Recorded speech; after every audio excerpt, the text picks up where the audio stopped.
Hey guys, welcome back to this YouTube channel. If it's your first time tuning in, my name is Salvador Brigman, and on this YouTube channel and also my podcast and my blog, I talk about crowdfunding. I talk about how to launch a new campaign, how to successfully raise money, and also on this video, I'm gonna sort of break down how I think about the crowdfunding industry as a whole.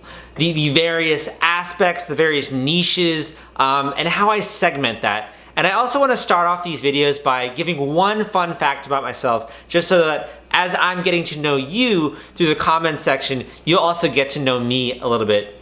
And today's fun fact is that I am definitely one of the biggest Trekkies out there. I love Star Trek.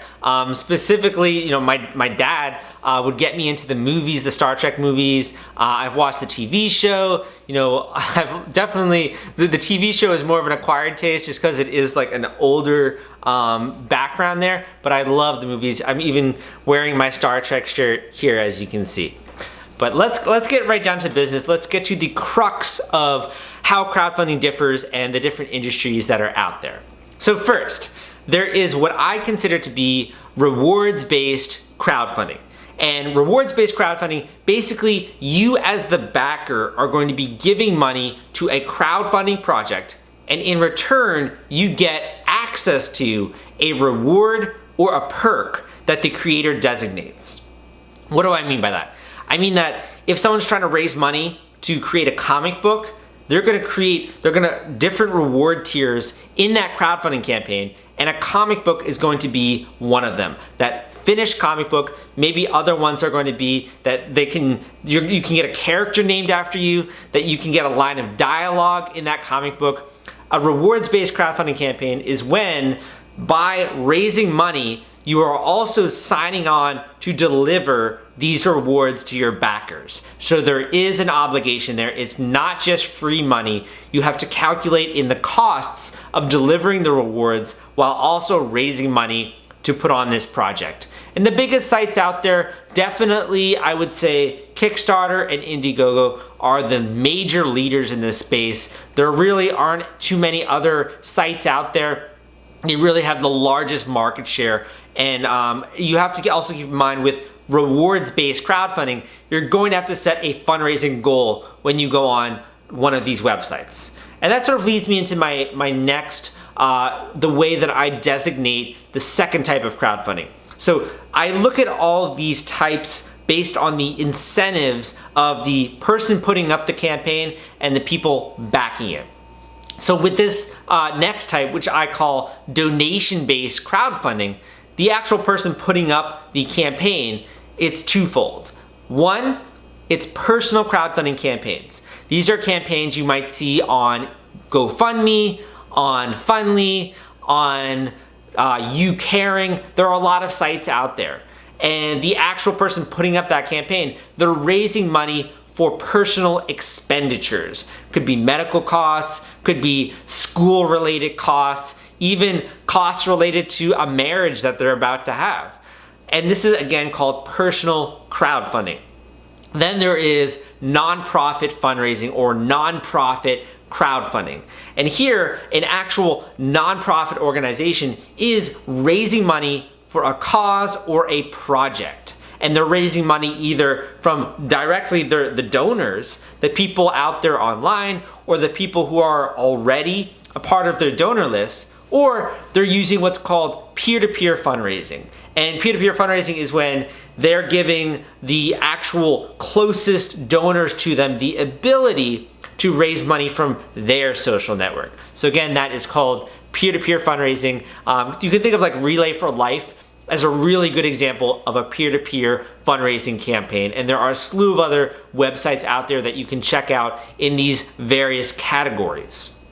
The next type of crowdfunding is very different from the first two in that the campaign creator is still looking for money to usually for some type of technology business or an e-commerce business of some sort. But the backer, rather than getting a reward or rather than getting a product back, they're actually investing in the company. This is called equity crowdfunding. It's actually a little bit newer than the first two And recently, now non-accredited investors can invest in these companies through an equity crowdfunding platform. And what's really cool about this is the actual entrepreneur is not just getting funding for their idea, but they're also getting a slew of early adopter, really passionate people who are going to help them spread that idea to the world. Again, this is equity crowdfunding. I'd say that the major players here are still being determined in the United States. There's definitely Seed Invest and WeFunder I'd recommend checking out. But across the globe, with at least in the UK, I'd say that Crowdcube and Seeders are also really big leaders in this space. And that leads me into the next type of crowdfunding, which I've actually written an Amazon ebook on. And this is real estate crowdfunding. And real estate crowdfunding, it's very similar to what actually comes to mind. There are property developers out there or sponsors who need funding or capital to fix and flip a property, to improve on a property, or to build it up and sell it. And these investors are either investing in debt or equity opportunities. So they're either getting a share of the dividends that are paid out, or when the property is sold, they get a share in those capital gains. Or it's more of fixed income investments where every time the property developer makes a payment on their interest, they then are also getting payments and cash flows. So again, this is called real estate crowdfunding. And the ebook I wrote on this topic is called Real Estate Crowdfunding Explained. The last type here that I want to mention, I call debt crowdfunding. And I think more commonly in the media sphere, this is known as peer-to-peer lending. And basically with peer-to-peer lending, you as the person putting up, looking for the funding online, are putting up a loan opportunity on a website like Prosper or Lending Club. And when you put up this loan, which could be for personal expenses, it could be to refinance your credit card debt, it could be to refinance student loans, it could be for your business even, or medical expenses. Then once this opportunity is up on their platform, investors around can really fund this loan. And you could have, say, 100 investors funding a $5,000 loan, which is really cool. So it sort of spreads the risk there, but also these investors can be investing in many different fixed income opportunities. So it's a very new model, and basically you're bypassing the banks here, which is kind of cool how technology allows you to do that. And that's also true of real estate crowdfunding. You're bypassing the banks, and the platform is actually passing the savings along to the users, which is again, it's a really cool, innovative model. The other thing I would say here is that if you are looking to get capital in this area, you have to be aware that this is not, again, free money. You're paying back this loan, and as you pay back this loan, the various investors are getting payments in the form of your interest and principal. These are the major types of crowdfunding out there, and sort of how I think about the industry.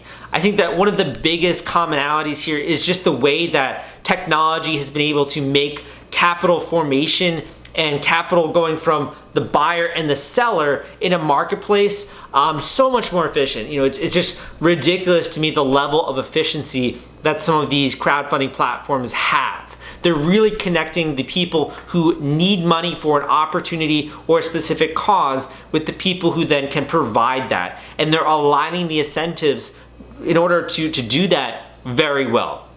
If you want to learn more about these types of crowdfunding, I put out content on all these different types. I really break down and go way more in depth into the various types. And if you'd like to learn about that, you can subscribe to this YouTube channel. And I also, if you did enjoy this video, if you got something out of it, please give me a thumbs up so that other people who come to this video will also know that it's worth watching for the next 9 minutes. I realize it's a longer YouTube video.